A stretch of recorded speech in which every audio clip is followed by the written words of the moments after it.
Scott Mitchell had crafted the perfect shelter for his German Shepherd. Max, a spacious, insulated kennel built with the finest cedar planks and lined with thick waterproof padding. No ordinary doghouse. It was Scott's pride and joy, a testament to the bond he shared with the rescue dog who had saved him from the abyss of loneliness. Even a person would be comfortable in there during winter. Scott often remarked to visitors with a hint of pride in his voice.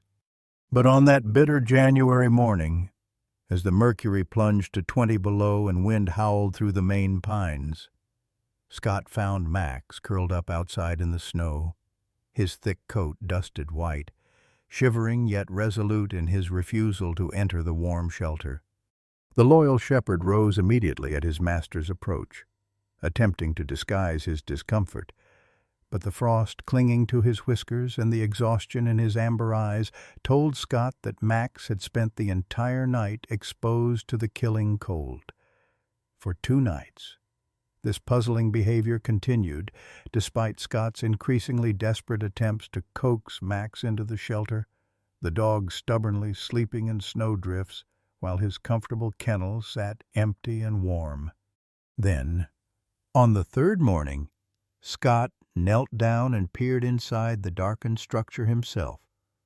What he discovered hidden in the shadows made his blood run cold, dredging up memories of a past he had fought desperately to bury. Leave a like and share your thoughts in the comments along with the city you're watching from now. Let's continue with the story. Oak Ridge, Maine was the kind of small town that appeared in Christmas card illustrations.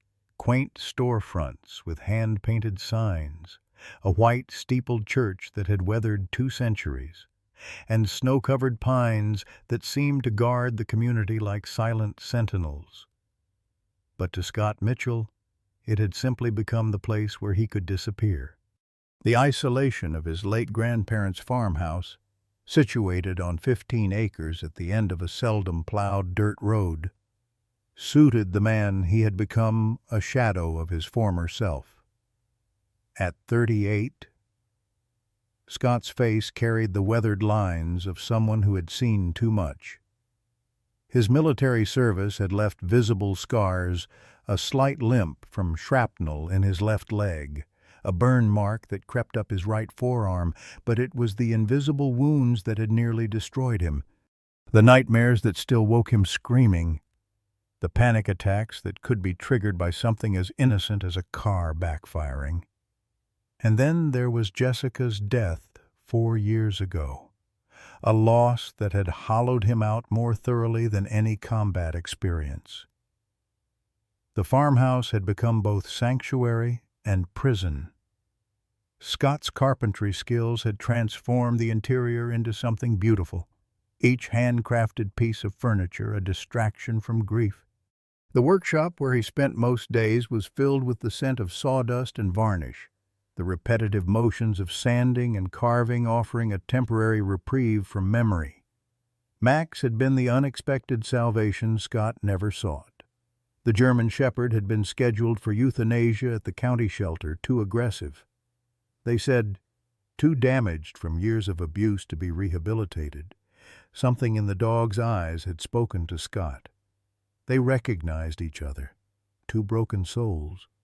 The first night together, Max had slept at the foot of Scott's bed, and for the first time since Jessica's accident, Scott had slept through until dawn. Dr. Emily Parker from the local veterinary clinic had helped nurse Max back to health, becoming one of the few people Scott allowed into his closely guarded life.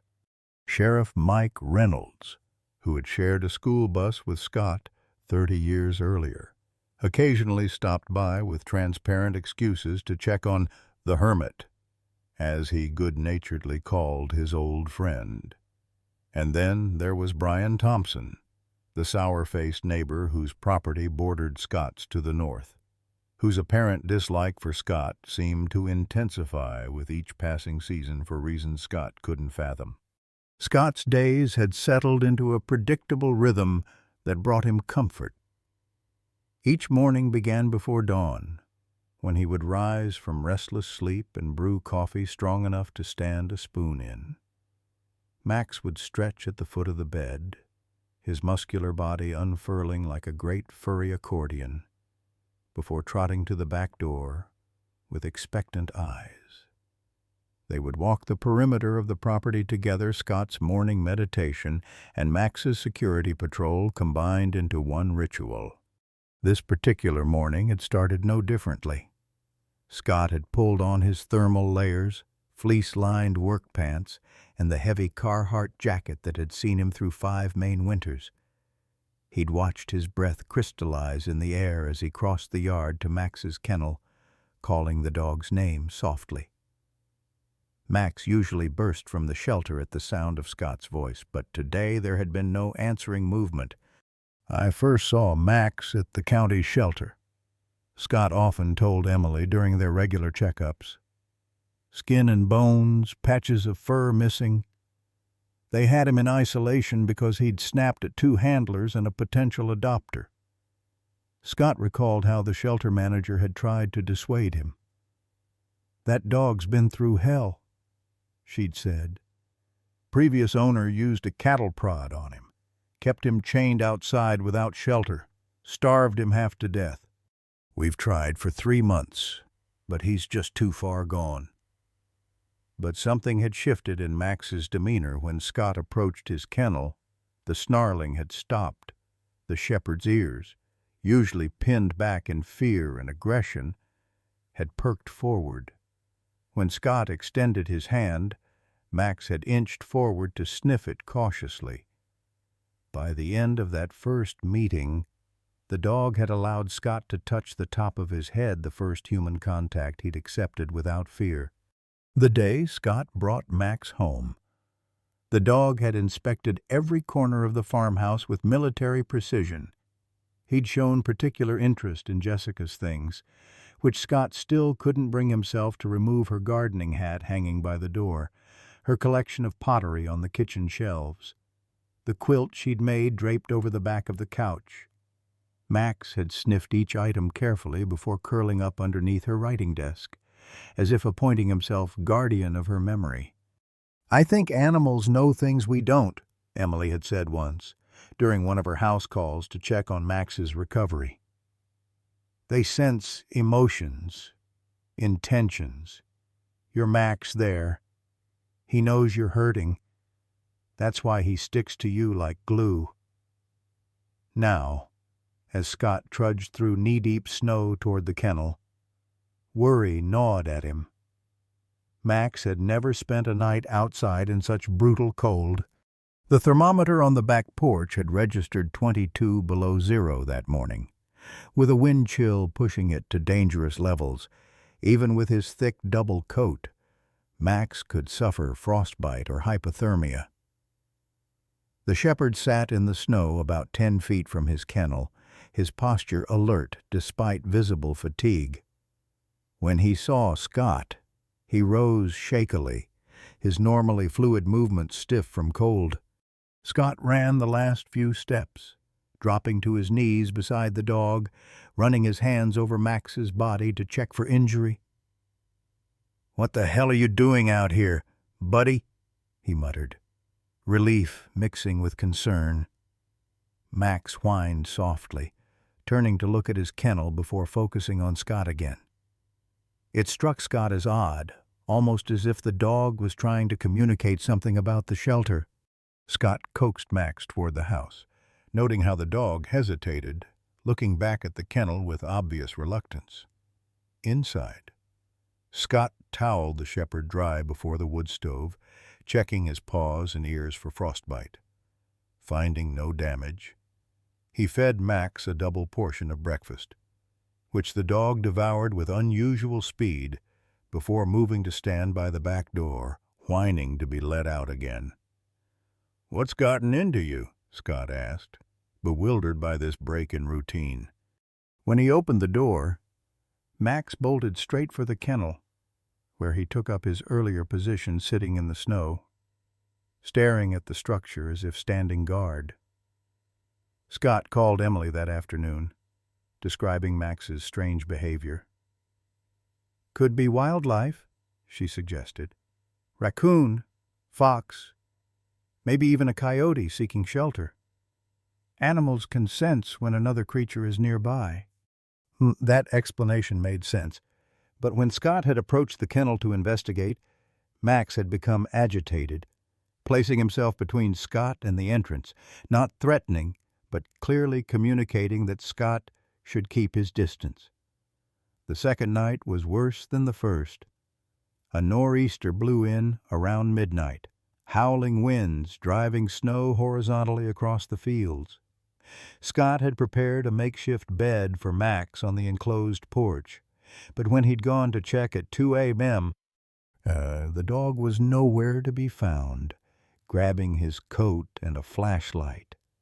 Scott had ventured into the storm to find Max once again maintaining his frozen vigil outside the kennel, halfway buried in drifting snow, his dark eyes reflecting the flashlight beam with stubborn determination. What Scott didn't notice that night, as he unsuccessfully tried to drag Max back to the house, was the silhouette of Brian Thompson standing at his property line, watching through night vision binoculars, his expression unreadable in the darkness.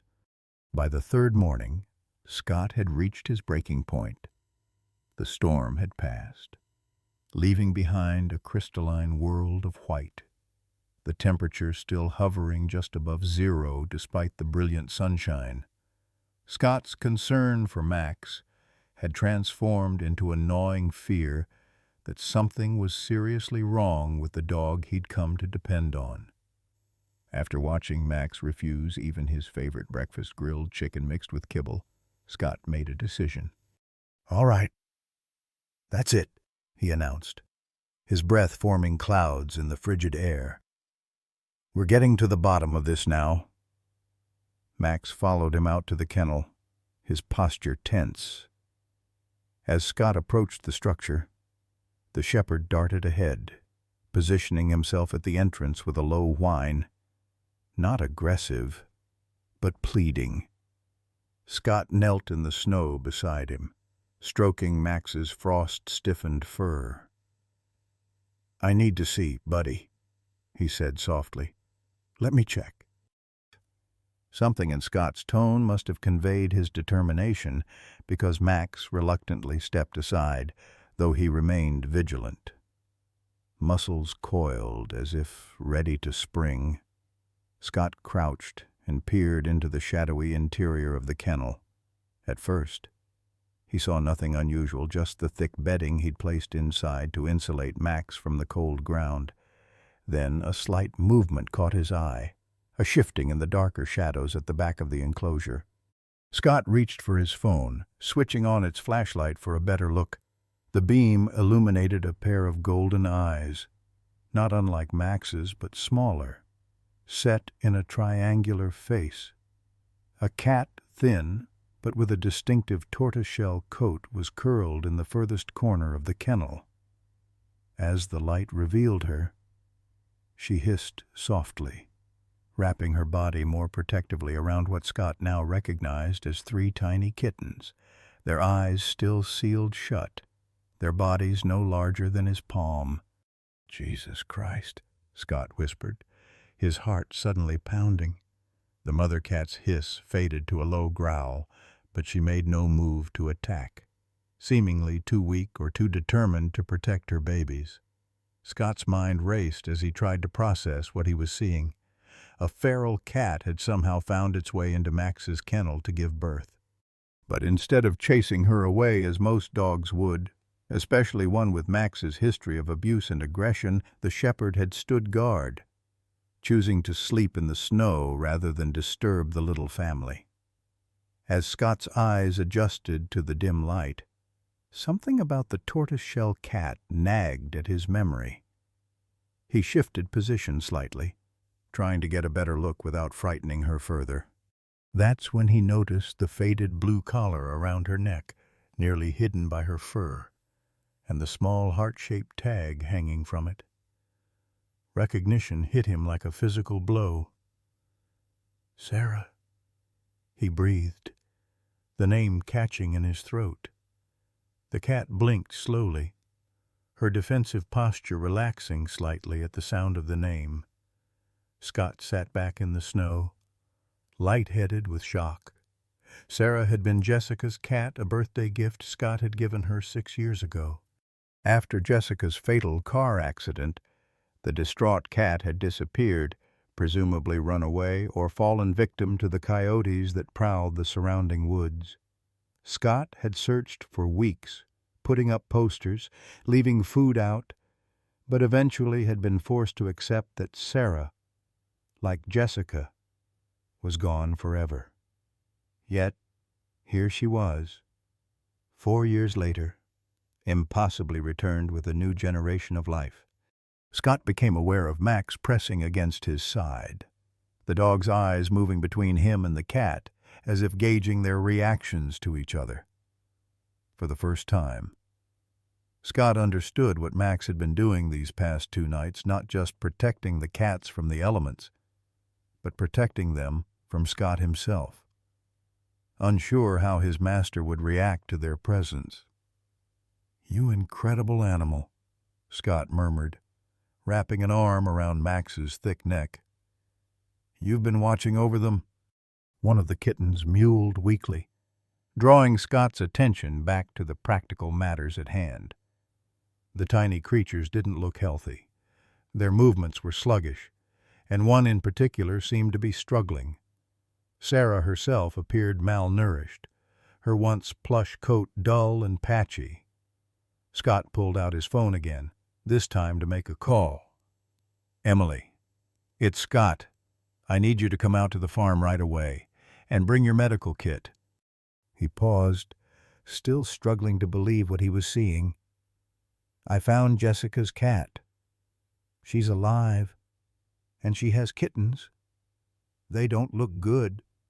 While waiting for Emily, Scott worked carefully to create a temporary shelter that would be more comfortable for Sarah and her kittens. He brought a large plastic storage bin from the basement, cutting a doorway in one side and lining it with soft towels.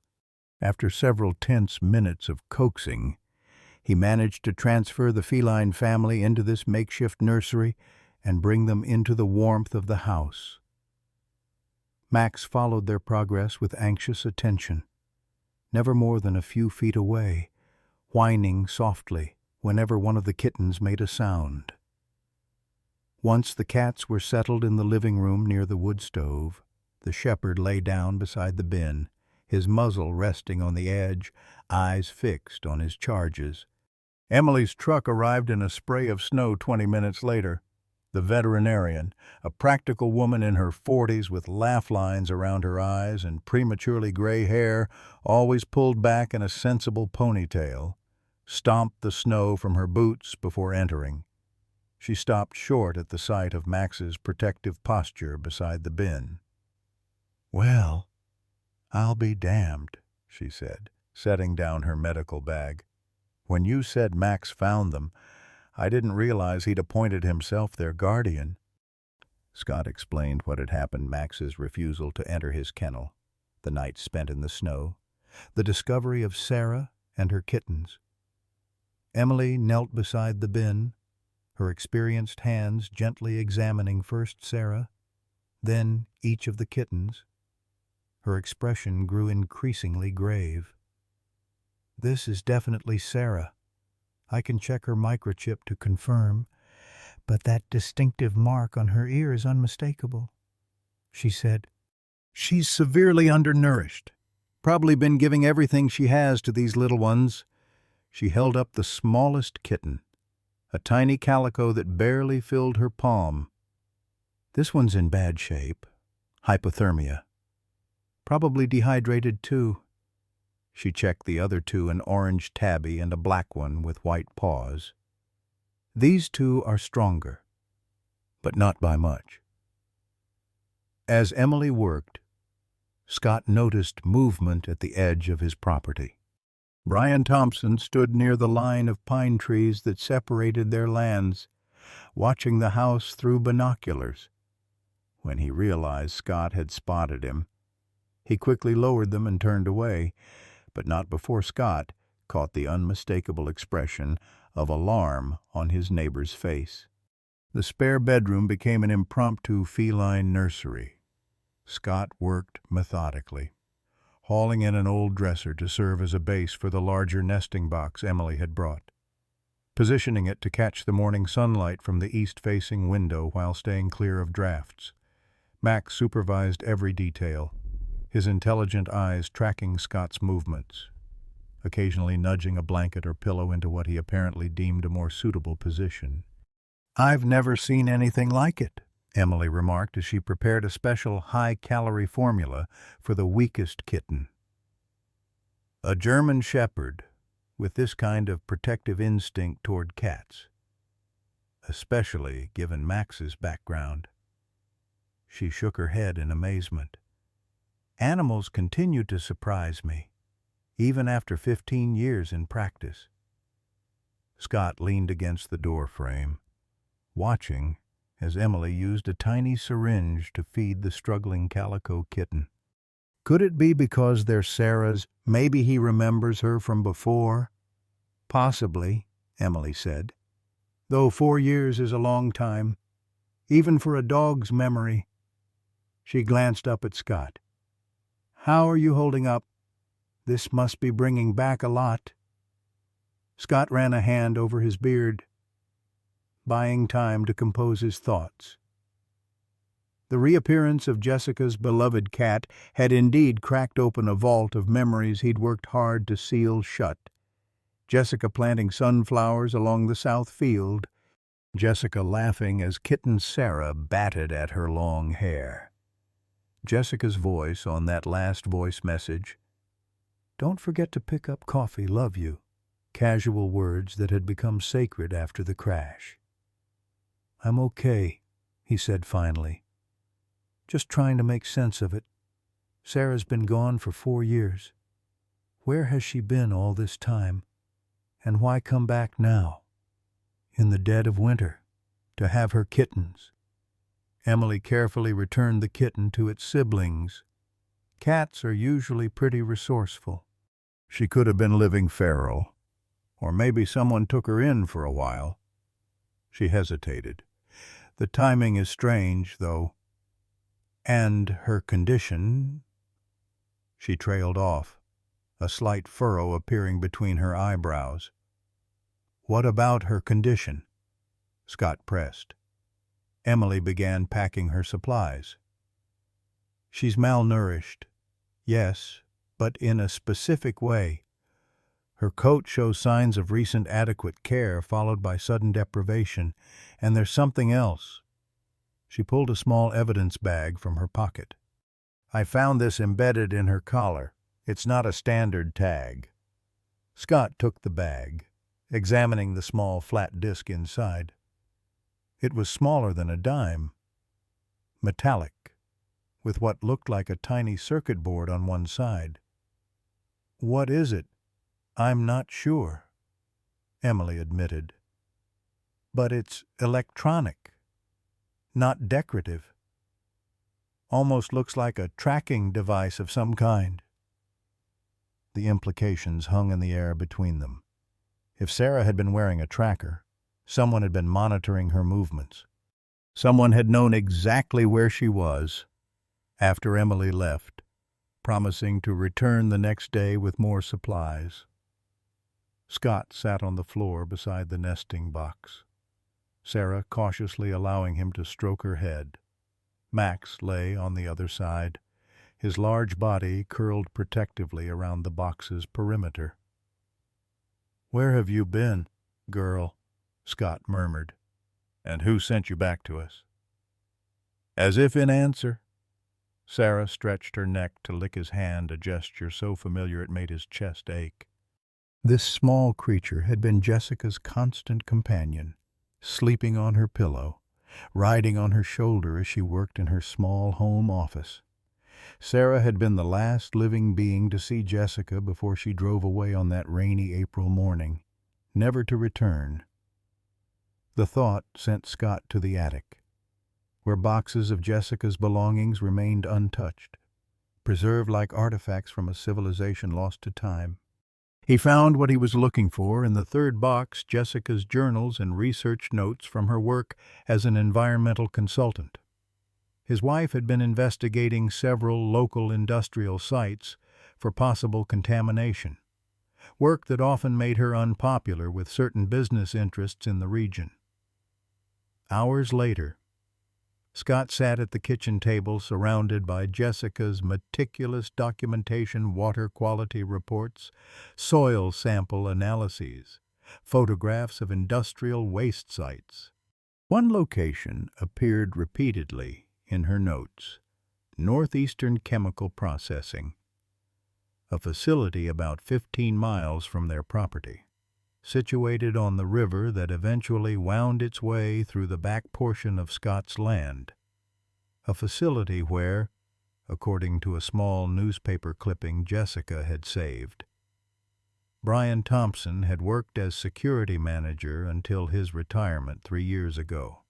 Scott was still piecing these connections together when Max suddenly leapt to his feet, hackles raised, a low growl building in his throat. The shepherd raced to the window overlooking the back property, barking with an intensity Scott hadn't heard before. Scott joined him at the window, but saw nothing in the gathering dusk except swirling snow. Max continued to growl, his focus fixed on the tree line that marked the boundary with Brian's property. "What is it, boy? What do you see?" Max's only response was to press closer to the window, body rigid with alertness. Scott grabbed his coat and flashlight. Stepping out onto the back porch, the cold hit him like a physical blow, stealing his breath as he swept the powerful beam across the yard and into the trees beyond. Nothing moved in the harsh white landscape. He was about to return inside when the flashlight caught something near the edge of the woods, a splash of color against the snow. Scott trudged through the knee-deep drifts to investigate, discovering a small pile of what looked like commercial pet food, partially buried as if someone had tried to hide it. Max had followed despite the cold, and now stood tensely beside Scott, sniffing the air but refusing to approach the food. His behavior triggered an alarm in Scott's mind. He scooped some of the kibble into an empty sandwich bag from his pocket, careful not to touch it directly. Back inside, Scott examined his find more carefully. The kibble looked normal enough, but Max's reaction suggested otherwise. The dog was known to eat almost anything a habit developed during his time as a stray, yet he had deliberately avoided this food. Scott sealed the bag carefully and placed it on a high shelf. Tomorrow, he would ask Emily to test it, though his gut already told him what she would find. That night, Scott slept in the spare room on an air mattress, unwilling to leave Sarah and her kittens unprotected. Max positioned himself in the doorway, facing the hall, his posture making it clear that nothing would enter without his permission. In the dim glow of the night light, Scott watched Sarah grooming her kittens, her movements achingly familiar. He drifted off to the sound of her quiet purring, dreaming of Jessica for the first time in months. The dream shifted into nightmare, Jessica calling his name, trapped inside her car as water rose around her. Scott jerked awake, heart pounding, to find Max standing over him, whining softly. The clock read 3:17 a.m.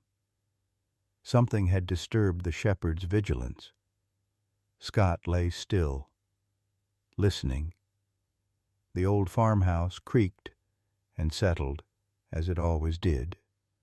The wind moaned around the eaves, but there was something else. A faint scraping sound from outside, rhythmic and deliberate. Someone was moving around his property in the dead of night, moving silently. Scott retrieved the baseball bat he kept under his bed, then crept to the window. In the security light's glow, he could make out footprints in the fresh snow leading toward the workshop where he kept his tools and carpentry projects. As he watched, a shadowy figure emerged from the building, carrying something bulky. Scott reached for his phone to call Sheriff Reynolds, then hesitated. Mike had been dismissive the last time Scott reported suspicious activity, suggesting that isolation was making Scott paranoid. Without clear evidence of a crime, Scott doubted he would get a different response tonight. Instead, he photographed the trespasser from the window, then quietly made his way downstairs, Max following close behind. By the time they reached the back door, the figure had disappeared into the woods, leaving only tracks in the pristine snow. Scott considered following, but thought better of it. Confronting an intruder alone in the dark woods was foolhardy at best. Instead, he checked his workshop, discovering immediately that his security cameras had been disabled, the wiring cleanly cut. Several power tools were missing, along with a container of industrial solvent he used for furniture restoration. The theft was obvious, but it felt wrong, somehow too convenient, almost staged. Why risk breaking into a workshop clearly visible from the house when Scott had far more valuable equipment in his locked barn? And who would steal solvent but leave behind expensive hand tools? Scott reported the break-in to Sheriff Reynolds the next morning, showing him the footprints and the disabled security system. Probably just kids looking for something to pawn for drug money, Mike suggested, making notes in his small leather-bound notepad. Though it's a hell of a hike out here just for some power tools. It wasn't kids, Scott insisted. The tracks lead straight toward Brian Thompson's property. Mike's expression shifted subtly. Scott, we've been through this. I understand you and Thompson don't get along, but that doesn't make him a criminal. He's been watching my place with binoculars. Emily saw him too. Not against the law to look at your neighbor's property. Mike's tone was gentle but dismissive. Look, I know things have been tough since Jessica passed, living out here alone. It's easy to start seeing threats where there aren't any. The condescension in his old friend's voice stung. This isn't about Jessica, Scott said, though even as the words left his mouth, he wondered if that was true. The reappearance of Sarah, the discovery of Jessica's research into Northeastern Chemical, Brian's suspicious behavior, were these connected? Or was he manufacturing a conspiracy to give shape to his grief? After Mike left, promising to increase patrols in the area, Scott returned to the spare bedroom where Emily was examining the kittens. Her expression brightened as she looked up. The little ones are doing better today. Even our runt is showing improvement. She gestured toward the calico, who was nursing vigorously. Whatever you're doing, keep it up. Scott showed her the pet food he'd found buried near the tree line. Emily frowned, placing a small sample into a testing vial. I'll take this to the lab, but it will be a few days before we get results. She hesitated. Scott, do you think someone is trying to harm the animals? I don't know what to think anymore. He sank onto the edge of the air mattress. But I found something in Jessica's research notes.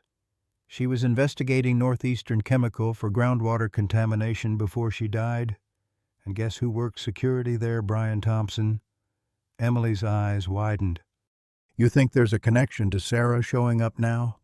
I think it's a hell of a coincidence that Jessica's cat reappears after 4 years, wearing what looks like a tracking device, and my neighbor who worked for the company she was investigating is suddenly very interested in my property.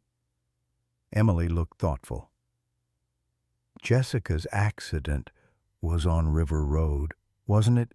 Near the chemical plant? Scott nodded, a cold feeling spreading through his chest.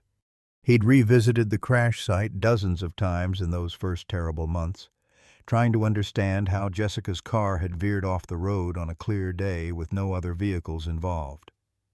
The police report had suggested she might have swerved to avoid an animal or experienced a medical emergency, but no evidence supported either theory. "I need to look at her car," Scott said suddenly. "Her car, Scott. That was 4 years ago. It would have been junked long since—" "No," Scott shook his head. "I couldn't let them take it. It's in the back barn, under a tarp. I always meant to. I don't know. Examine it myself someday. Then I couldn't face it. So it just sat there." Emily placed a gentle hand on his arm. "Scott, are you sure this is a good idea? Opening all this back up?" He met her concerned gaze steadily. "I need to know. If there's even a chance Jessica's death wasn't an accident, that it was connected to her work, I have to find out." That afternoon, while Emily stayed with the cats, Scott and Max made their way to the weathered barn at the far end of the property. Scott hadn't entered the building in over a year, using only the newer equipment shed for his daily farm maintenance. The large padlock was stiff with disuse, requiring WD-40 and considerable force to open. Inside, beneath layers of dust and cobwebs, Jessica's blue Subaru Outback sat like a time capsule, still bearing the dents and shattered glass from its impact with the guardrail and subsequent roll down the embankment. Scott had refused to look at the vehicle when it was towed from the crash site, leaving the transport driver to place it in the barn with instructions to simply lock up when finished. Now he forced himself to approach it methodically, as if it were merely evidence rather than the coffin of metal and glass that had claimed his wife's life. Max seemed to sense the gravity of the moment, pressing reassuringly against Scott's leg as they circled the vehicle.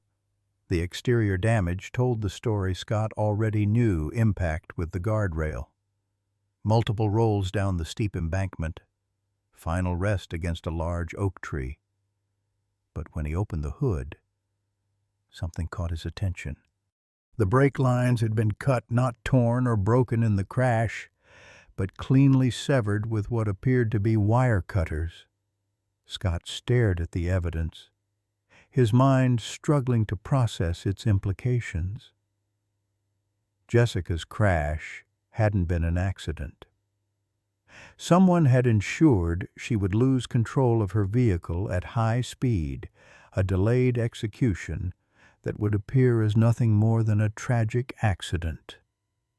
With shaking hands, Scott photographed the cut brake lines from multiple angles. As he worked, Max began growling, his attention fixed on the barn door. Scott turned to see Brian Thompson standing in the doorway, his bulky frame silhouetted against the afternoon light. "Doing some restoration work, Mitchell?" Brian asked, his casual tone belied by the tension in his stance. "Seems a bit morbid, keeping your dead wife's car around." Scott straightened slowly, acutely aware of the tire iron within arm's reach. "What do you want?" "Brian, just being neighborly. Saw you heading out to this old barn. Thought I'd check if you needed a hand." Brian's gaze moved deliberately to the exposed engine compartment. "Finding anything interesting under there?" The knowing look in the older man's eyes confirmed Scott's worst suspicions. Brian wasn't just aware of what had happened to Jessica, he was involved. "I think you should leave," Scott said evenly, his voice betraying none of the rage building inside him. Brian shrugged, a calculated performance of indifference. "Sure thing. Just thought I'd mention stray animals can be a real nuisance this time of year, carrying diseases, damaging property. Best to let nature take its course with them." His eyes gleamed with malice. "Especially when they bring things into your home that are best left buried." With that parting threat, he turned and walked away, his boot prints in the snow leading straight back toward the property line. Scott waited until Brian was out of sight before sagging against the car, his legs suddenly weak.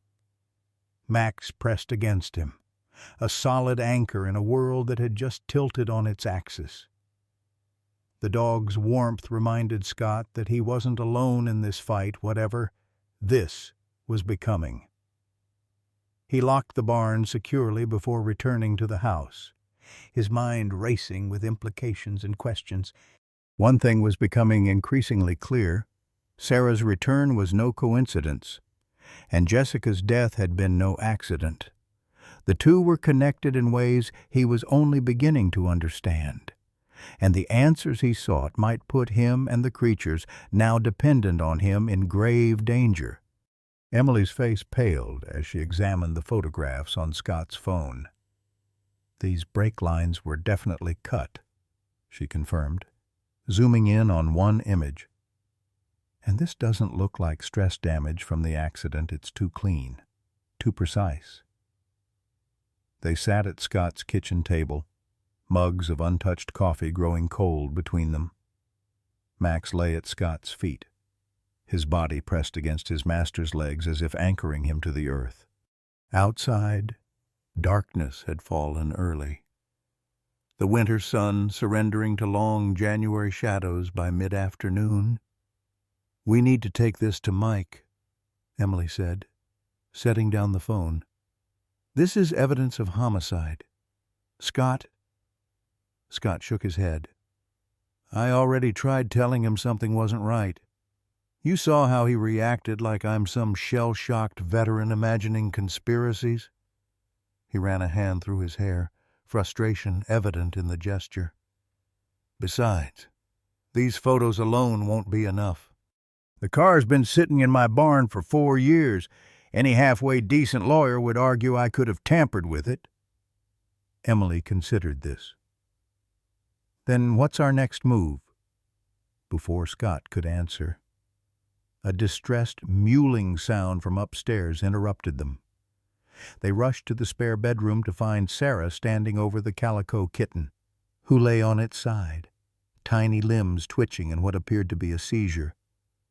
"Oh no," Emily whispered, dropping to her knees beside the nesting box. She gently lifted the convulsing kitten, her experienced hands checking its gums and eyes. "She's crashing. Her body temperature is dropping." Scott watched helplessly as Emily worked, administering tiny amounts of glucose solution with a dropper, massaging the kitten's minuscule chest. Despite her efforts, the tiny creature's movements became increasingly feeble until, with one final shudder, it went still. Emily continued CPR for several more minutes before finally sitting back on her heels, defeat written across her features. "I'm sorry, Scott. She's gone." Sarah approached her dead kitten, sniffing and gently pawing at the tiny form as if trying to wake it. The sight broke something in Scott, a dam of emotion he'd been carefully maintaining since Sarah's reappearance.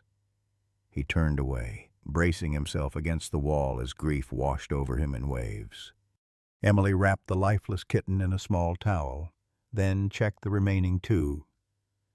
"The other kitten seems stable for now, but—" She hesitated. "But what?" Scott asked, his voice rough. "This doesn't look like natural causes to me. The symptoms: seizure, sudden temperature drop, dilated pupils. It resembles toxicity." Emily's expression hardened. "I think she was poisoned." "Scott." The words hung in the air between them, terrible in their implications. If the kitten had been poisoned, it meant someone had deliberately introduced a toxic substance either to Sarah's milk or directly to the kitten's. Someone with access to the house. Scott's mind flashed to the break-in, the missing solvent, Brian's thinly veiled threat about things best left buried. Cold fury replaced his grief, focusing his thoughts with razor-sharp clarity. "I need to get those food samples tested immediately," Emily said, already reaching for her phone. "I have a colleague at the state lab who can rush the analysis." "Do it," Scott agreed, checking the remaining kittens once more before heading for the door. "I'm going to set up new security cameras inside and out. Whoever did this isn't getting another chance."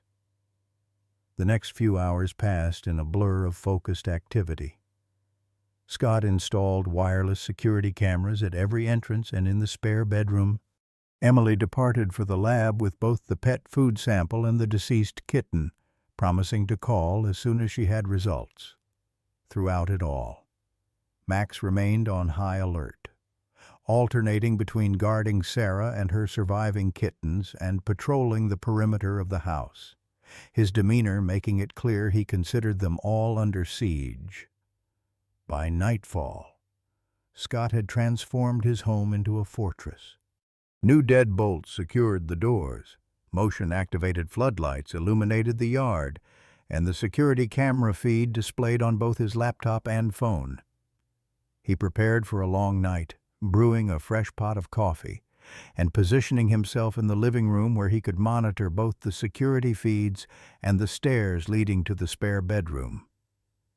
Max settled beside him, amber eyes fixed on the front door, ears swiveling to track every sound in the quiet house. The shepherd's vigilance was both reassuring and sobering, a reminder that the threat they faced was real, not a product of Scott's imagination. Shortly after midnight, Scott's phone rang, Emily calling from the veterinary clinic. "The lab results just came in," she said without preamble, her voice tight with controlled anger. "The pet food was laced with antifreeze and another compound they're still identifying.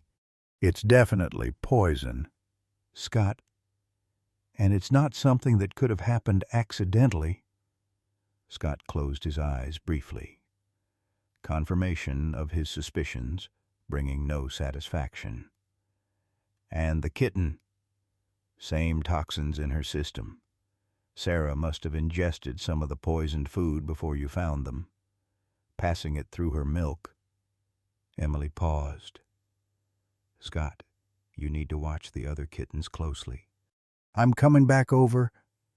Her words cut off as the power to Scott's house suddenly failed, plunging him into darkness. The security camera feed on his laptop vanished, along with all the lights. Even his phone call dropped as the cell signal disappeared. "Max, stay," Scott commanded, rising from the couch. The shepherd whined in protest, but obeyed, his outline barely visible in the faint moonlight filtering through the windows. Scott moved to the front window, peering out at the now dark landscape. The motion-activated floodlights should have kicked in when the power failed, operating on their backup batteries. Their failure meant someone had deliberately disabled them. Retrieving his flashlight and the baseball bat from beside the door, Scott made a quick check of the house's perimeter. All seemed secure, but the sense of being watched prickled at the back of his neck. He returned inside, locking the door behind him. "Let's check on our guests," he murmured to Max, who had maintained his position despite clearly wanting to follow. They climbed the stairs together, Scott moving with the practiced stealth of his military days. The spare bedroom door stood ajar, just as he'd left it. He pushed it open slowly, sweeping his flashlight across the room. The beam caught something that stopped his heart empty space where the nesting box had been. Sarah and her remaining kittens were gone. Before he could process this discovery, a sound from downstairs made him freeze, the subtle click of the back door latch being manipulated. Someone was breaking in. Scott killed his flashlight, motioning Max to silence as they crept back toward the stairs. Years of combat training took over, guiding his movements as he positioned himself at the landing, the high ground providing a tactical advantage over whoever had entered his home. A beam of light swept through the kitchen below, followed by the soft tread of boots on tile. Scott counted footsteps, one set, moving confidently rather than cautiously. The intruder knew the layout of his home, perhaps from previous entries Scott hadn't detected. When the beam turned toward the stairs, Scott made his move. He vaulted over the railing, dropping onto the intruder from above. The impact sent them both crashing to the floor, the flashlight spinning away across the hardwood. Max bounded down the stairs, a growling shadow in the darkness. Scott grappled with his opponent, registering the bulky frame and surprising strength. As they rolled across the floor, moonlight from the window illuminated the intruder's face, Brian Thompson, his features contorted with rage. "Where are they?" Scott demanded, pinning the older man to the floor. "What did you do with Sarah and the kittens?" Brian spat in response, then drove his knee up hard, catching Scott in the stomach. The blow loosened Scott's grip enough for Brian to twist free, scrambling towards something on the floor, not the flashlight.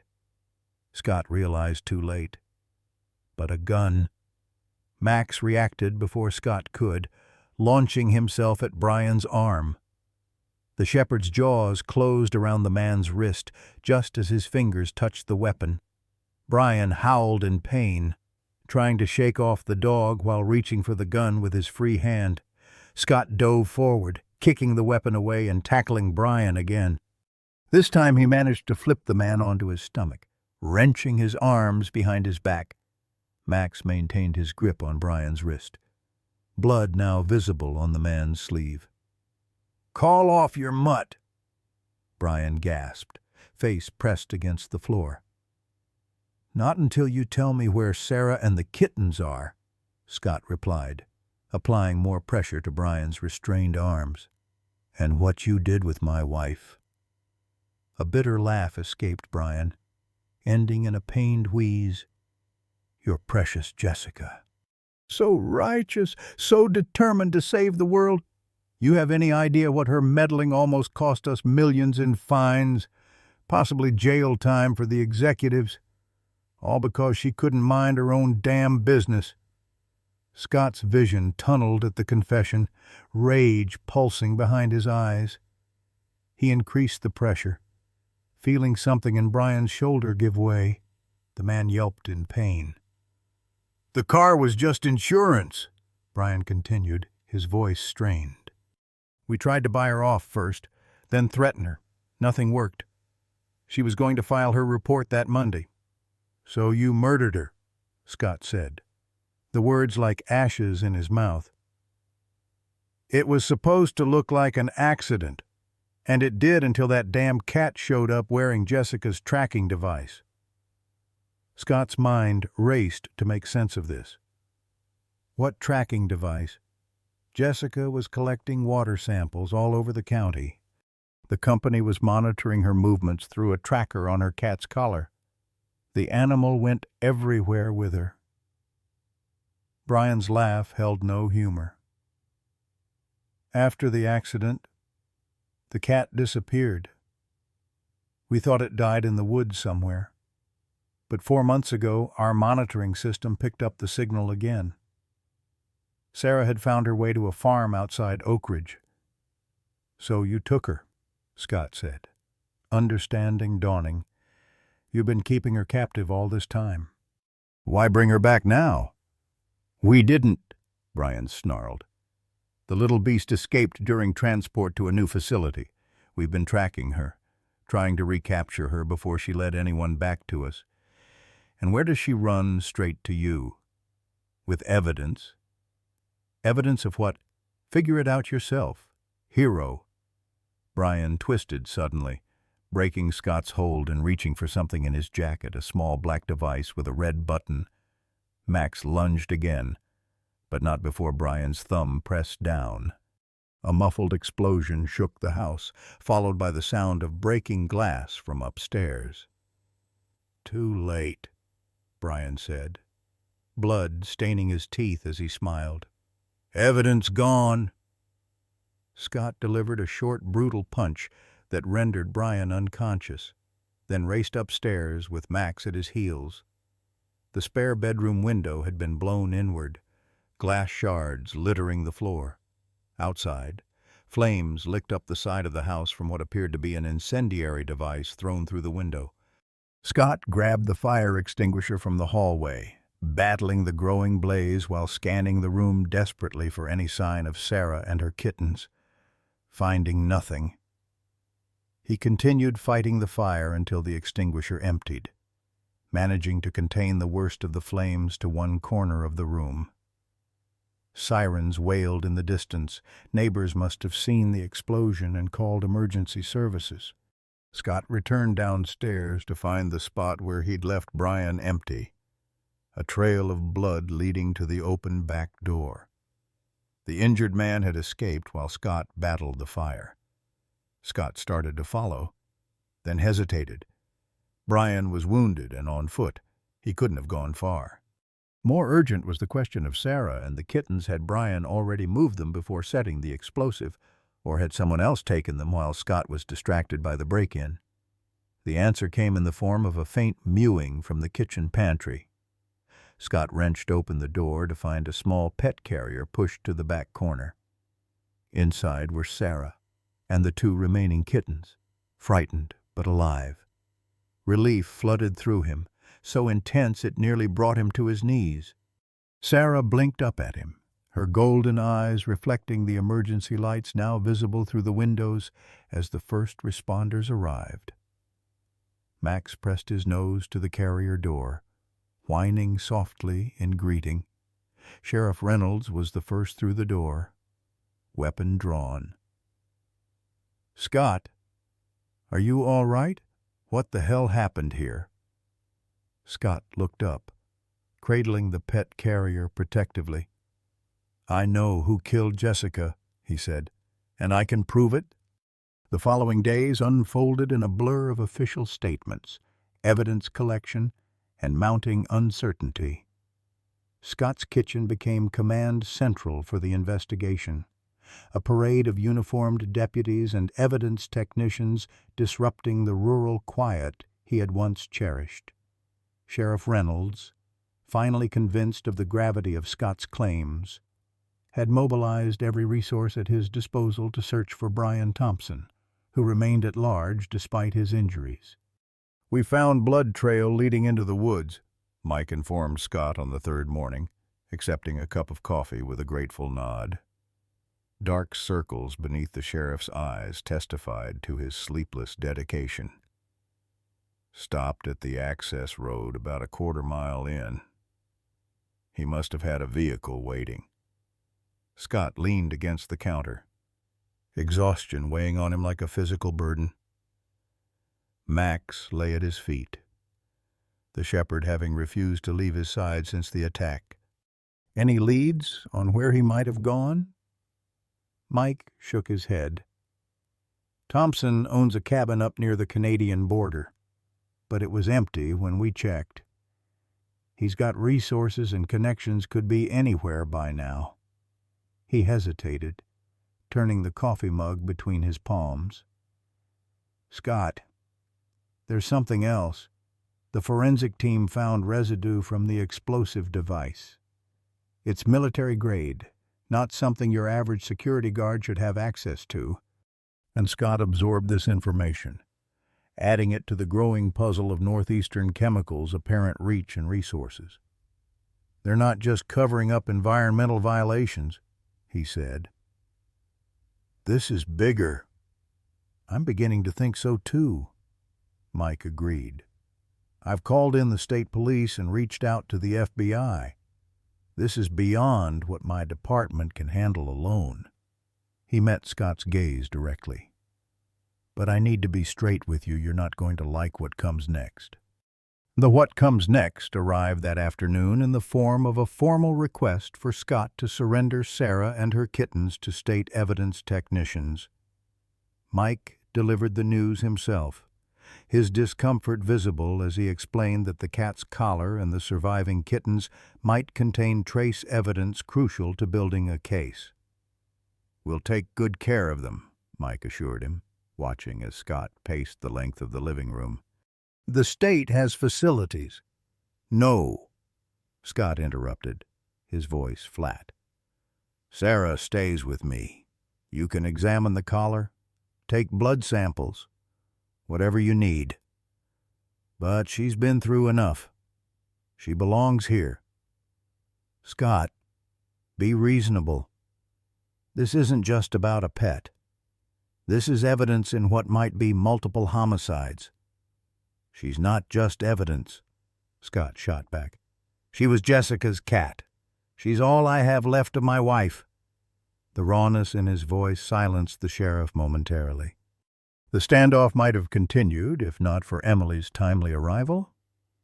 The veterinarian assessed the situation quickly and offered a compromise. She would personally collect all necessary samples and submit them to the state lab, while Sarah and her kittens remained under her professional care at Scott's residence.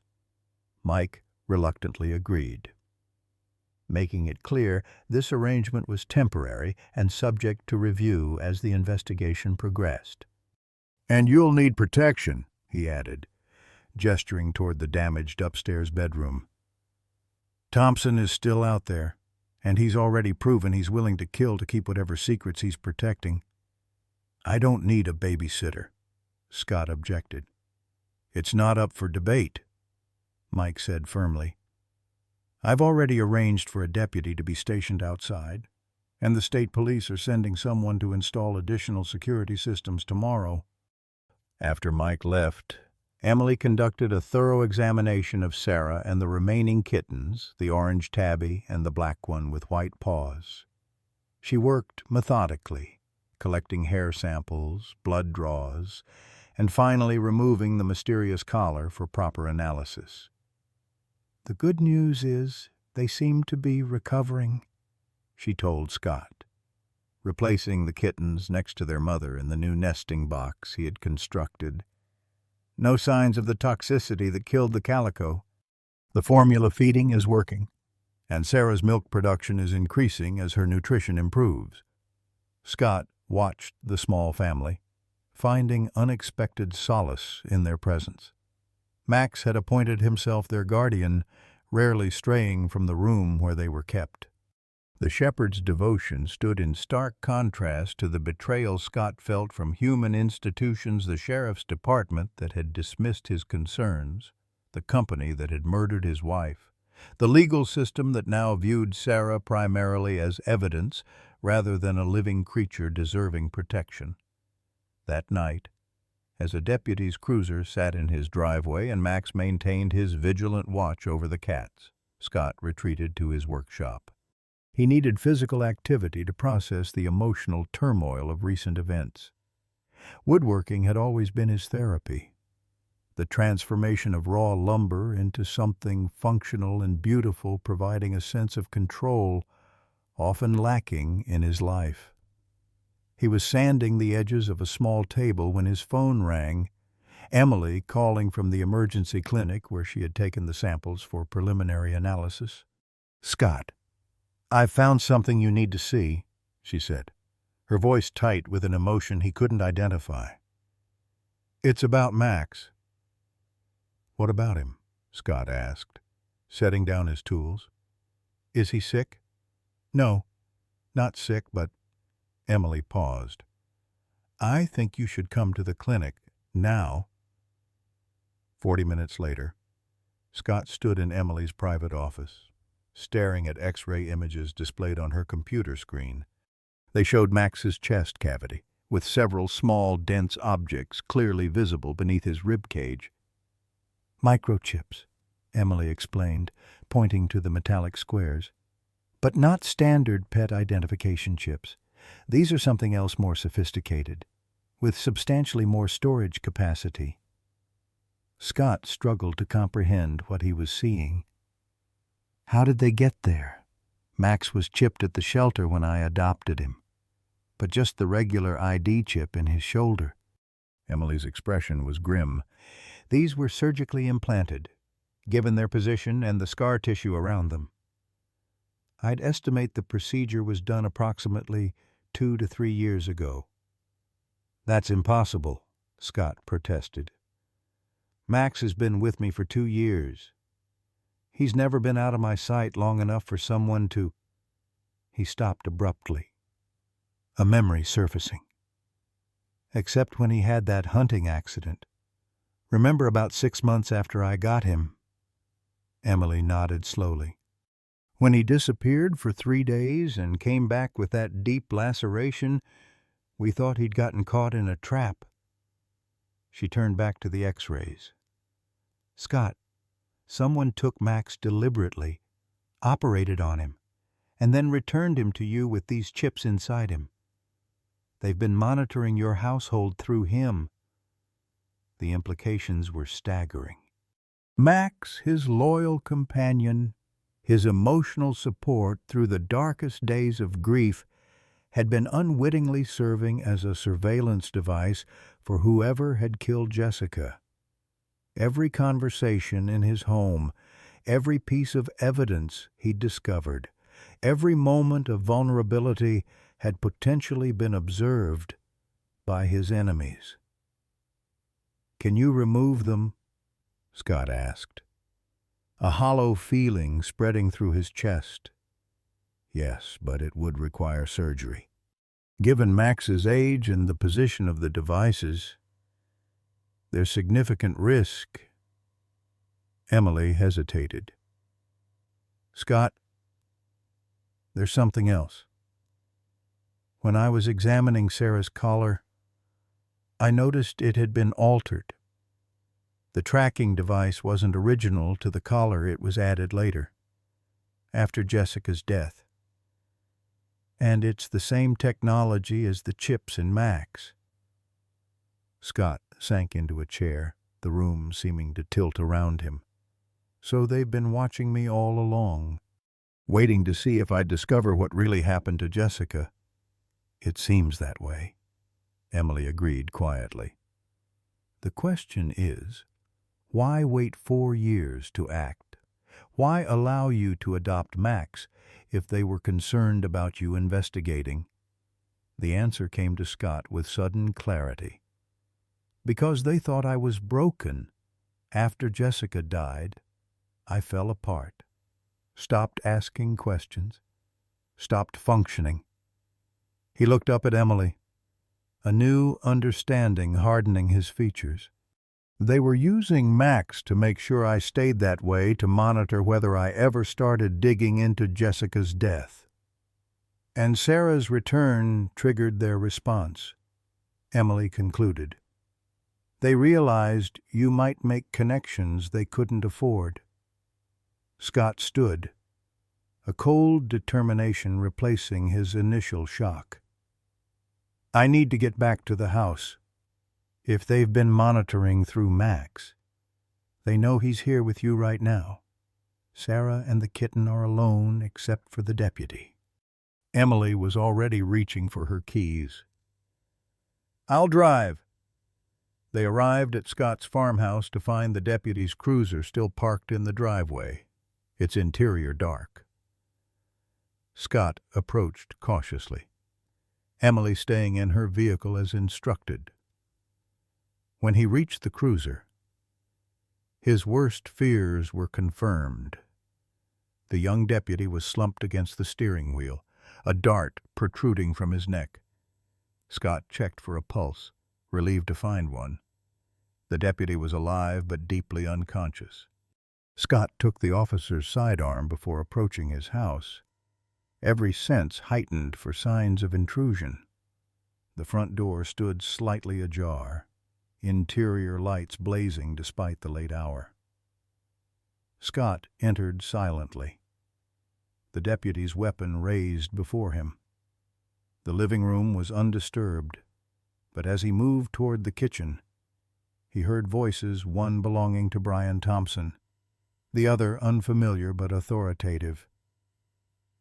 "The cat's dealt with," the unfamiliar voice was saying. "What about the remaining evidence?" "That's what the accelerant is for," Brian replied. "Mitchell's not home. We torch the place. Everything disappears: the cat, the kittens, all of it. Fire investigators will blame it on faulty wiring from the previous damage." Scott's heart hammered against his ribs as he realized the full extent of their plan. Not just the destruction of evidence, but the elimination of every living connection to Jessica Sarah, her kittens, and eventually Max as well. He had unknowingly left them vulnerable by bringing Max to Emily's clinic, removing the one guardian these men feared. As he prepared to confront the intruders, Scott heard a sound that chilled his blood, the tiny, frightened mewing of a kitten in distress, followed by an all-too-familiar splash of liquid being poured across his wooden floors. They had already begun. Scott's military training took over, muscle memory guiding his movements as he assessed the situation. 2 armed men in his kitchen, accelerant being poured, Sarah and her kittens in imminent danger, and a young deputy incapacitated outside. The odds were stacked against him, but surprise remained his one advantage. He glanced around the darkened living room, quickly formulating a plan. The old farmhouse's layout provided multiple entry points to the kitchen: the main doorway, a butler's pantry connecting to the dining room, and a narrow mudroom access, using the sound of the men's conversation to mask his movements. Scott crept toward the dining room entry, staying low beneath the windows. "Hurry up with that," Brian's voice commanded. "Mitchell could be back any minute." "Relax," the other man replied. Scott now recognized the voice: Roger Vance, a board member at Northeastern Chemical and one of the town's most prominent citizens. "His dog's GPS signal places him at the veterinary clinic. We have time." Scott reached the dining room, peering cautiously around the corner. He could see Brian standing guard at the kitchen door. A pistol held loosely at his side, his right arm was bandaged, evidence of Max's attack days earlier. Vance moved in and out of view, methodically pouring clear liquid around the room. On the center island, Scott spotted a small animal carrier, its door ominously closed.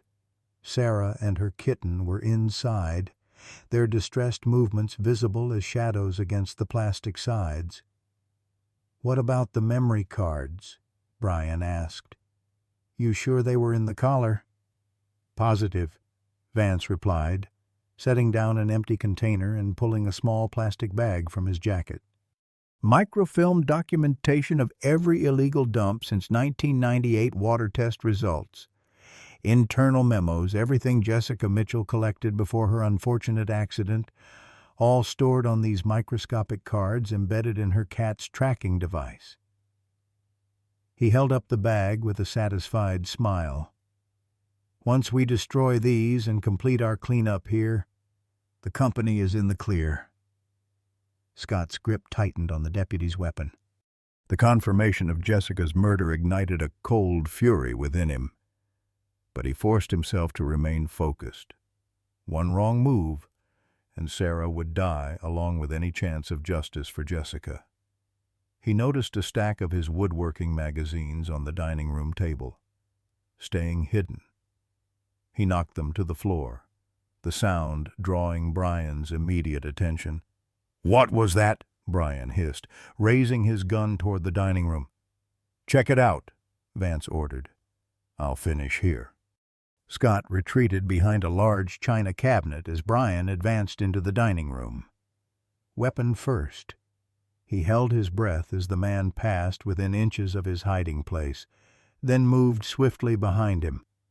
in one fluid motion. Scott pressed the deputy's gun against Brian's head. "Drop it," he whispered, "or I decorate my dining room with what's left of your brain." Brian froze, then slowly lowered his weapon to the floor. "Mitchell, you're supposed to be at the vet clinic." "Sorry to disappoint." Scott kicked Brian's gun aside, keeping his own pressed firmly against the man's skull. "Call your friend. Tell him you found a raccoon in the dining room. Nothing to worry about." Brian hesitated, earning himself a painful jab with the gun barrel. "Do it. Now. All clear." Brian called out, his voice admirably steady despite the fear Scott could feel radiating from him. "Just a raccoon that got in through the damaged window upstairs?"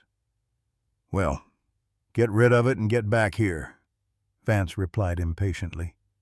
"We need to move." Scott leaned closer to Brian's ear. "Now, we're going to walk very quietly into that kitchen. And you're going to help me take down your boss. One wrong word, one wrong move, and you won't live to see the inside of a prison cell." "Understand?" Brian nodded jerkily, sweat beading on his forehead despite the winter chill permeating the old house.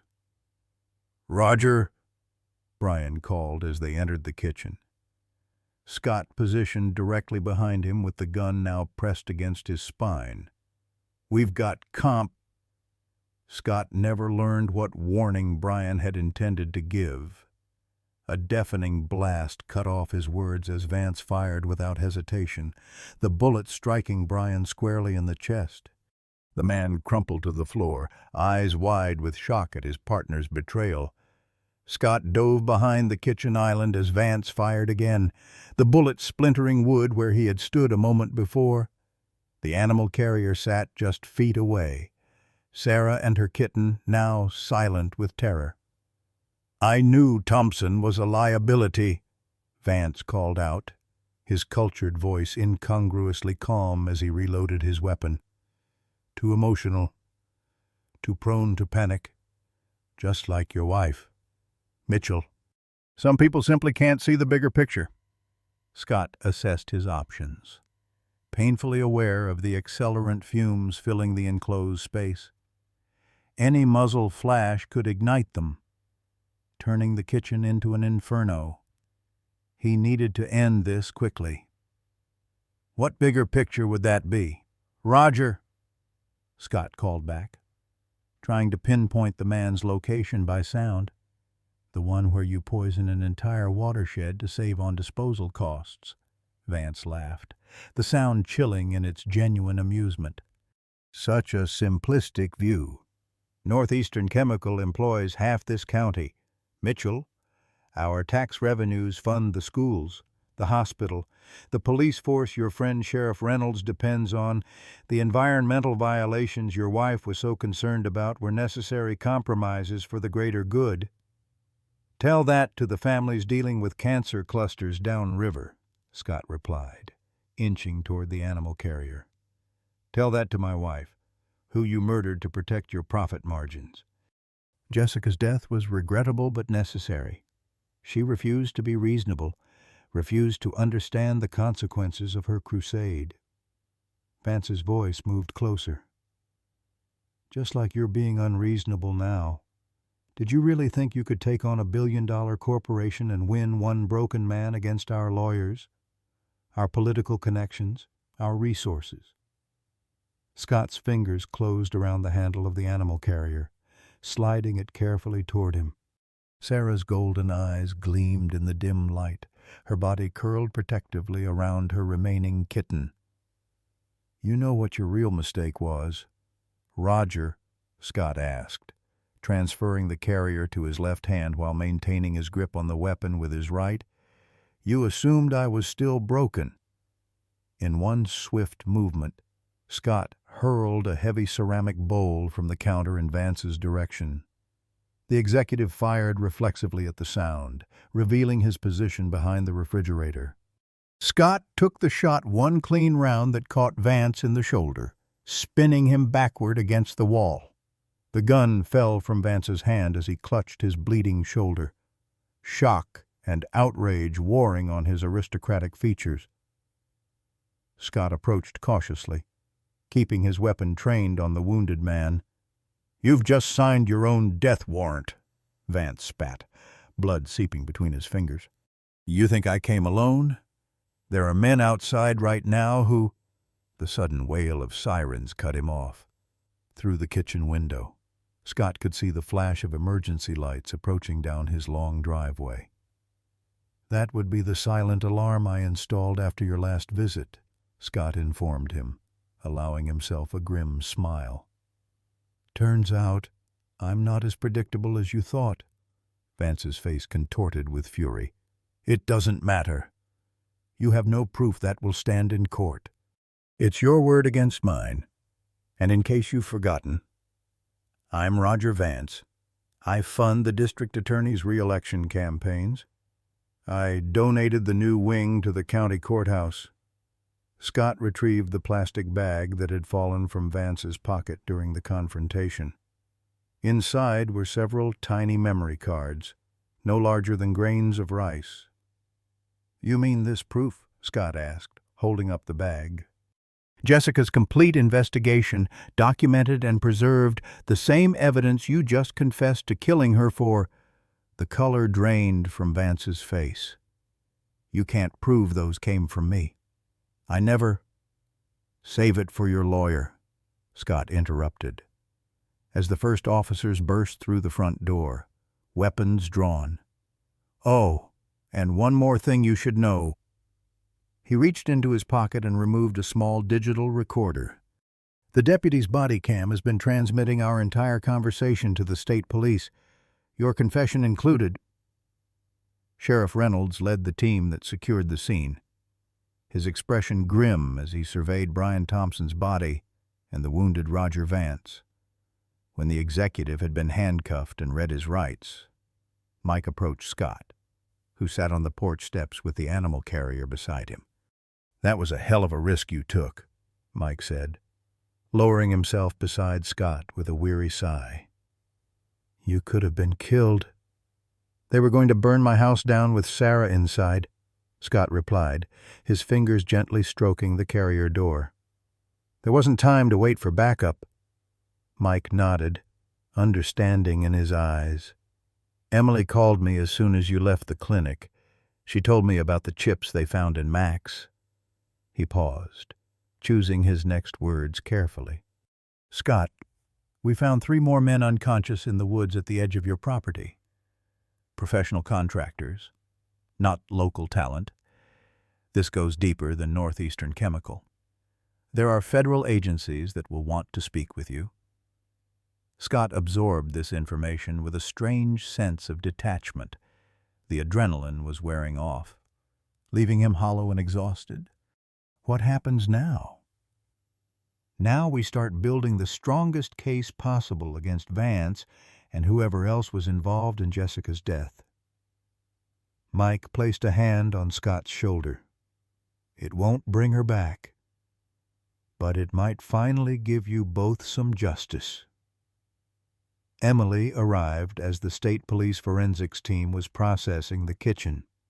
She rushed to Scott, her professional demeanor cracking at the sight of blood on his clothing. "It's not mine," he assured her quickly. "How's Max? Resting comfortably after the procedure? I removed all 3 monitoring devices." Emily knelt to examine the carrier, her gentle hands opening the door to check on its occupants. "They're frightened but unharmed. Sarah protected her baby the whole time." Scott felt something loosen in his chest at this confirmation. Throughout the entire ordeal, from her mysterious reappearance to the discovery of Jessica's hidden evidence to tonight's violent confrontation, Sarah had never abandoned her maternal duty. Despite trauma, despite danger, she had remained steadfast in her protection of what remained of her family. In the chaos of evidence collection and witness statements that followed, Scott found himself repeatedly drawn back to this simple truth. When Emily finally drove him to the clinic to retrieve Max, the parallel became even clearer. The shepherd lay in a large recovery kennel, his chest bandaged where Emily had removed the surveillance devices. Despite the lingering effects of anesthesia, Max struggled to his feet when he saw Scott, whining softly in greeting. He shouldn't be moving yet. Emily fretted, but Scott understood. "He's checking that I'm safe," he said, kneeling to stroke Max's broad head. "Just like he checked on Sarah and the kittens. It's what he does protects his family." As dawn broke over the small veterinary clinic, Scott sat on the floor beside Max's kennel. Sarah's carrier opened beside him. The cat had cautiously emerged to explore her surroundings, her remaining kitten following on unsteady legs. When the tiny black and white creature wobbled too close to the edge of the blanket, Max gently nudged it back toward safety with his nose. Emily found them like this when she returned from giving her statement to the federal agents who had arrived in the early morning hours. She paused in the doorway, struck by the tableau man, dog, cat, and kitten, a makeshift family forged through shared trauma and resilience. "The FBI agent wants to speak with you when you're ready," she said softly. They found documents at Vance's home connecting Northeastern Chemical to contamination sites in 3 states. "They're calling it one of the largest environmental crimes in state history." Scott nodded, absently stroking Sarah's back as she settled beside Max, apparently having decided the shepherd was acceptable protection for her remaining offspring. "Jessica kept such detailed records," Emily continued, sitting beside him on the floor. "The agents say she documented everything illegal dumping locations, internal memos authorizing the cover-up, even soil and water samples she preserved with chain of custody documentation. She built an airtight case before they killed her." "That was Jessica," Scott said, a small, sad smile lifting the corners of his mouth. "Thorough to a fault. She used to joke that she was the only environmental consultant who color-coded her field notes." The kitten had climbed onto Max's paw and now batted playfully at the shepherd's ear. Despite his surgical incision, Max endured this with patient dignity. "What will you do now?" Emily asked, after a long moment of companionable silence. Scott considered the question, watching the improbable family he had somehow acquired. "Finish what Jessica started," he said finally. "Make sure Northeastern Chemical is held accountable, and then—" He paused, the future stretching before him no longer an empty void, but something potentially meaningful. "Then I think we'll take it one day at a time." As if in agreement, Sarah began to purr, the sound vibrating against Scott's leg where she pressed against him. It was the first time she had fully relaxed in his presence since her return, a small victory, but one that felt unexpectedly significant. Outside, the winter sun climbed higher, its pale light promising, if not warmth, at least illumination for the path ahead. 6 months later, Scott stood in what Jessica had always called her sanctuary, the south-facing garden that caught the morning light and held the warmth well into evening. Spring had given way to early summer. The main landscape transformed from its winter austerity to lush vitality. Bees hummed among the lavender Jessica had planted years ago, now spread into a fragrant purple cloud along the garden's edge. The farmhouse behind him bore little resemblance to the structure that had stood there through the dark winter, using part of the substantial settlement from Northeastern Chemical. Scott had rebuilt and expanded, creating a home that honored the past while embracing a new future. The damaged spare bedroom had become a sun-filled sitting area connected to the main bedroom. The kitchen, where he had confronted Roger Vance, was now twice its original size, with wide windows overlooking the renewed garden. Max lounged on the slate patio Scott had installed, the shepherd's coat gleaming with health in the June sunshine. At 5 years old, he remained vigilant and protective. But the haunted wariness that had characterized him after his rescue had largely faded. Only the faint scars on his chest, now covered with regrown fur, hinted at the trauma they had endured. Sarah sat near Max. Her previously thin frame filled out to healthy proportions, grooming her now adolescent kitten. Scott had named the black and white male Scout for his adventurous personality and uncanny ability to find his way into places that should have been inaccessible. The unlikely bond between the German Shepherd and the cats had only strengthened over time. Max seemed to consider them his personal responsibility, while Sarah appeared to view the dog as an oversized but useful companion. "Thinking about Jessica." Emily's voice came from behind him, gentle with understanding. Scott turned to watch her approach, a tray of lemonade balanced in her hands. The past months had seen her gradual integration into his daily life, first as a medical support for the animals, then as a friend helping him navigate the complex legal aftermath of the Northeastern chemical case, and finally as something more, a relationship neither of them had sought, but both had cautiously welcomed. "Remembering," Scott corrected, taking the tray and setting it on the small garden table. "It feels different now. Less like drowning in grief, more like, He searched for the right words. "Honoring her memory, I guess." Emily nodded, taking a seat and pouring 2 glasses of lemonade. "The memorial garden is coming along beautifully. The wildflowers at the edge are exactly what she would have wanted." Scott glanced toward the western corner of the property, where a simple stone marker stood surrounded by native Maine wildflowers. After the case had been resolved, Scott had created this space to honor not only Jessica, but also the calico kitten, who hadn't survived a small life lost to the same corporate greed that had taken Jessica's. He visited the spot often, sometimes speaking aloud to Jessica about the day's events, other times sitting in contemplative silence. "The foundation board approved the first round of grants yesterday," Scott said, sipping his lemonade.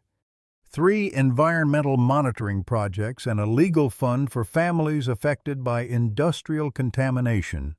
The Jessica Mitchell Environmental Justice Foundation had been established with a significant portion of the settlement funds after Northeastern Chemical was found liable for Jessica's death and decades of environmental crimes.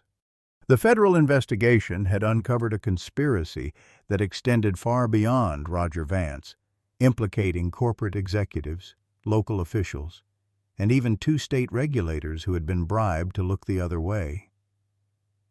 "She would be proud," Emily said, reaching across the table to squeeze his hand. "Not just of the foundation, but of how you finished what she started." As Scott had testified at multiple hearings and trials over the past 6 months, his military precision and first-hand account of Vance's confession proving devastating to the corporation's defense. The breaking point had come when the memory cards from Sarah's collar were entered into evidence, Jessica's meticulous documentation presented in her own voice through recorded notes, paired with photographs, water sample results, and internal company memos she had somehow obtained. The case had made national headlines, resulting in criminal charges against 14 people and the largest environmental fine in state history. Northeastern Chemical's facilities had been shut down pending complete remediation of the affected watersheds. Roger Vance, convicted of first-degree murder and conspiracy, had been sentenced to life without parole. Sheriff Reynolds called this morning, Scott mentioned, watching as Scout stalked a butterfly through the lavender. They've identified the men who implanted the surveillance devices in Max, former military contractors working for a security firm on Northeastern's payroll. They've agreed to testify against the remaining executives in exchange for reduced sentences. Emily shook her head, still troubled by the violation. I can't believe they monitored you that way for 2 years, using an animal's trust like that. They underestimated Max, Scott said with a small smile. And Sarah, and me, for that matter. They thought grief had broken me beyond repair. Grief changes us, Emily observed, her eyes following Max as he trotted over to investigate Scout's butterfly hunt. But it doesn't have to destroy us. Scott nodded, acknowledging the truth in her words. The past 6 months had been a journey through the aftermath of trauma, not just the violent confrontation with Vance and the revelation of Jessica's murder, but the longer process of reconciling with his grief. Learning that Jessica's death had been deliberate rather than a random accident had initially reopened wounds he thought had scarred over, bringing fresh pain and anger. But it had also provided something he had unconsciously needed: clarity and purpose. The sound of tires on gravel announced a visitor. Scott glanced at his watch right on time. Mike Reynolds emerged from his personal vehicle rather than his sheriff's cruiser, a sign that this was a social call rather than official business. "Hope I'm not interrupting," Mike called as he made his way to the garden, a folder tucked under his arm. Max bounded over to greet him, having long since accepted the sheriff as part of their extended family. "Just enjoying the sunshine," Scott replied, rising to shake his friend's hand. "Lemonade." Mike settled into a chair with a grateful sigh. "Don't mind if I do. It's already 90 in town." He accepted the glass Emily offered, then placed the folder on the table. "Thought you might want to see this. Final environmental impact report for the Northeastern site. They've finally mapped the full extent of the contamination."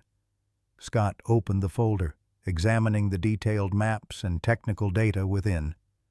The scope of the pollution was even worse than Jessica had suspected: groundwater contamination extending miles beyond the facility, affected soil requiring extensive remediation, wildlife impacts that would take decades to reverse.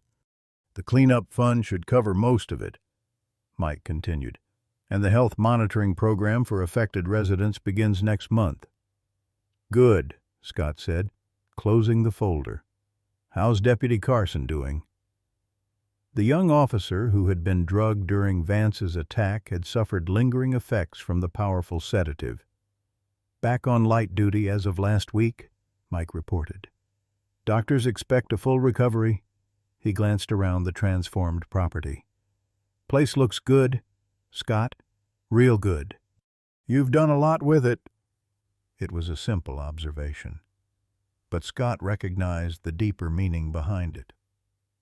Mike had watched him retreat into isolation after Jessica's death, the farmhouse becoming more fortress than home.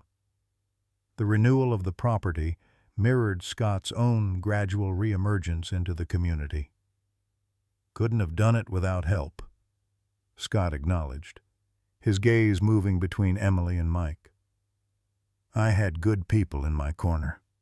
After Mike departed, Scott and Emily prepared dinner together in the renovated kitchen, moving around each other with the comfortable familiarity of established routine.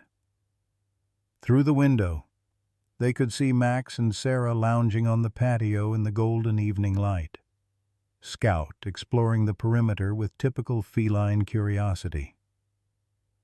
"I found something yesterday," Scott said as they sat down to eat. when I was clearing out the last of the boxes from the basement. She. He retrieved an envelope from the counter, handling it with care. It was in a waterproof case with some of Jessica's important documents. Emily waited, sensing the significance of the moment. "It's a letter," Scott continued, his voice steady but soft. "Dated 3 days before she died. Addressed to me."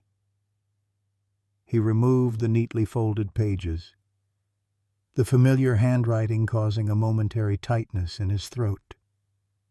She knew she was in danger. "Listen, if you're reading this, Scott, something has happened to me. The information I've gathered about Northeastern Chemical has put me at risk, but I can't walk away. Too many lives are at stake. I've hidden copies of my evidence where they won't think to look. Trust Sarah, she knows." Emily's eyes widened. She hid the memory cards in Sarah's collar before she died. She knew they might come after her. Scott nodded, continuing to read. "I don't know if I'm being paranoid or prudent, but threats have been made, and I've noticed vehicles following me.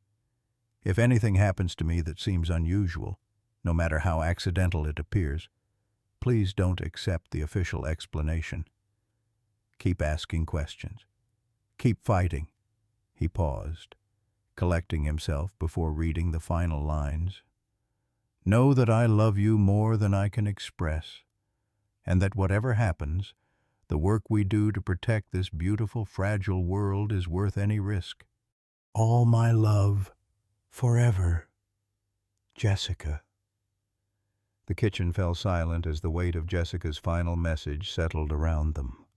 Outside, the summer evening continued its peaceful progression, birds calling their day's end songs, insects beginning their night chorus, the sky deepening toward twilight. "She knew," Emily said finally. "Not just about the danger, but about you, that you would find the truth eventually." Scott carefully refolded the letter, returning it to its envelope. "She believed in me even when I didn't believe in myself." Later, as darkness fell completely, Scott took a last walk through the garden with Max at his side. Sarah and Scout had retired to their favorite windowsill in the living room, but the shepherd remained Scott's faithful shadow as he made his way to Jessica's memorial.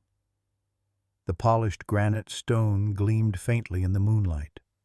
Jessica's name etched alongside a simple inscription: "Truth Seeker, Earth Defender, Beloved." Scott knelt beside the marker, running his fingers over the cool surface. "We did it, Jess," he said softly.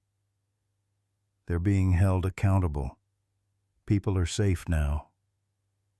As he spoke, Max suddenly lifted his head, attention focused on a small patch of disturbed earth at the base of the memorial.